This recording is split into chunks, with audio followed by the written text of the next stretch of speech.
안녕하세요. 코나 한 달 주행 후기 두 번째 영상 올립니다. 오늘 저는 와이프의 핸드폰 중고로 사주기 위해서 인천 송도에서 이제 서울을 가고 있고요. 광진구라는 곳을 가고 있습니다. 시간은 약 54분 찍히네요. 옛날에 이 차량에 내장된 내비게이션이 좀 부정확하고 시간도 부정확했는데 이게 T맵이랑 찍어보는 거랑 별 차이가 없어요. 그래서 요새 이제 그 차량용 내비게이션을 이용을 많이 하고 있습니다. 아무튼 지난번 영상에서는 코나 EV의 장점에 대해서 이제 말씀을 드렸는데 오늘은 좀 단점 위주로 말씀을 드려볼게요. 한 달 동안 운전하면서 어떤 게 좀 불편했냐. 첫 번째는 아무래도 배터리 문제를 짚고 넘어가지 않을 수 없네요. 이 차에 대해서 아직까지 보시겠지만 아직 1000km 조금 넘은 상태거든요. 그렇기 때문에 배터리 성능이나 이런 이상 징후가 발견된 상황은 아니에요. 근데 언론에서도 그렇고 배터리에 충전하다 불났다 이러니까 불안한 거죠. 그냥 불안한 거예요. 그래서 특히 급속 충전 많이 하면 이제 배터리 성능이 떨어진다라고 유튜브에서 많이 나오더라고요. 그것이 진실인지 아닌지는 사실 검증해보지 않아서 모르겠지만 신경이 쓰여요. 그래서 저도 이제 급속 충전이랑 완속 충전을 좀 번갈아 가면서 하고 있고, 특히 완속 충전하면은 시간이 한두 시간에 끝나는 게 아니고 50%에서 100%, 50% 충전하려고 하면 한 6시간 걸리거든요. 그럼 이제 꽂아놓고 이렇게 집에 들어가고 아파트 단지 내에서 꽂아놓고 들어가면 잠자다가 갑자기 벌떡 일어나요. 그래서 이거 플러그 빼야 되는데 안 빼도 사실 문제는 없어요. 아직까지. 왜냐면 차량 자체적으로 충전 완료라고 하고 더 이상 충전되지 않은 그런 상태로 표시가 되는데 어찌 됐건 간에 차주 입장에서 보면은 신경이 쓰이더라, 꽤나. 그리고 두 번째는 이제 유튜브 영상에서 많이 나오는데, 아무튼 하체에 보면은 용접 부위, 배터리랑 프레임을 연결하는 이제 연결시키는 용접 부위가 좀 부실하게 돼서 임시 마개 같은 걸 별도로 사서 이렇게 달고 하는 사람들이 있더라고요. 그 임시 마개를 다는 이유는 그 사이로 이제 물이 들어가면 배터리 변형도 생기고 나중에 교체해야 되는 그런 상황도 올 수 있다고 해서 이제 이런저런 사실인지 아닌지는 모르겠으나 그런 염려스러운 정보들이 많이 오고 차주 입장에서는 신경을 아예 안 쓸 수는 없더라. 그래서 그냥 신경쓰임, 배터리에 대한 신경쓰임 항상 남아있고, 그래서 차를 충전시키고 나서 완전 편안하게 이렇게 자유롭게 지내진 않아요. 충전 이거 언젠간 꺼야 되지 이런 생각을 갖고 항상 좀 지낸다? 그 자동차 정비 튜닝 업체를 운영하는 아는 동생이 있는데 그 친구는 볼트를 몰아요. 근데 오늘 아침에 물어보니까는 자기는 전혀 그런 뉴스들 정보들 다 사실 아니라고, 급속 충전만 하고 그런다고, 다 필요 없다고 그러는데, 오히려 더 모르니까 더 그런 걸 신경을 많이 쓰는 거일 수 있어요.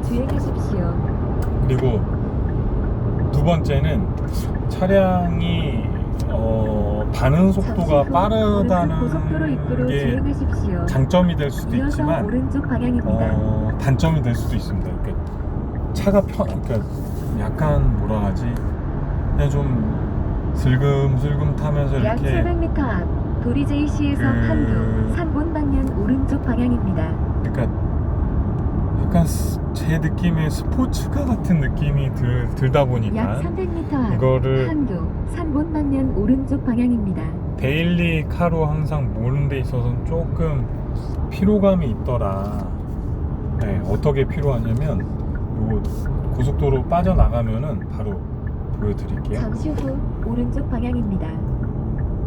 톨게이트 분기점 통과하면 이게 차가 반응 속도가 빨라요. 그래서 엑셀을 밟으면 바로바로 나가고 반대로 엑셀을 놓으면 차가 바로바로 서요.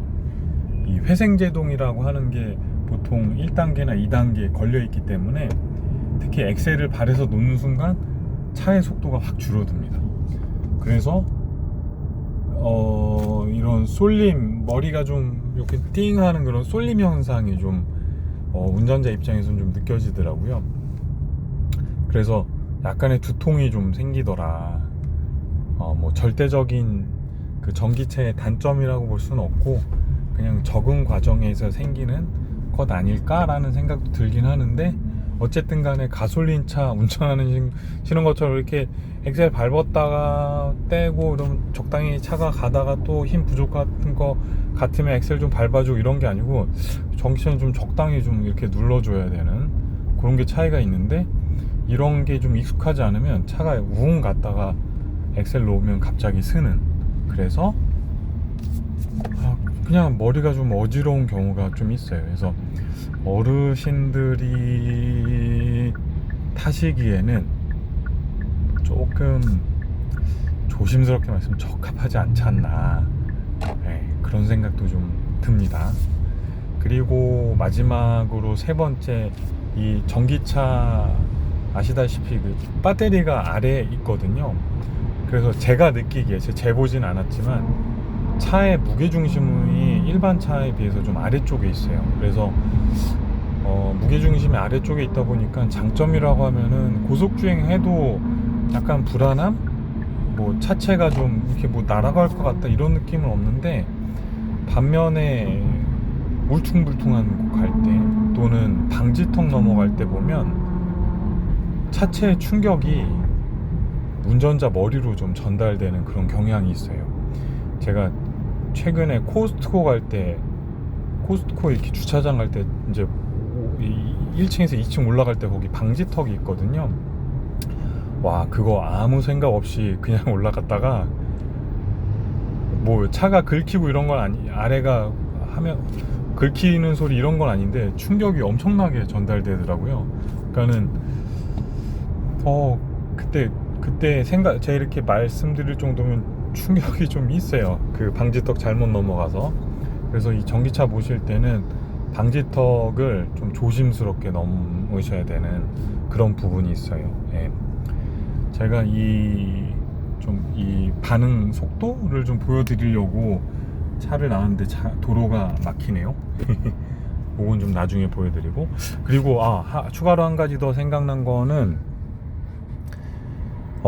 완속 충전 케이블 관련해서, 물론 제가 사는 아파트에는 완속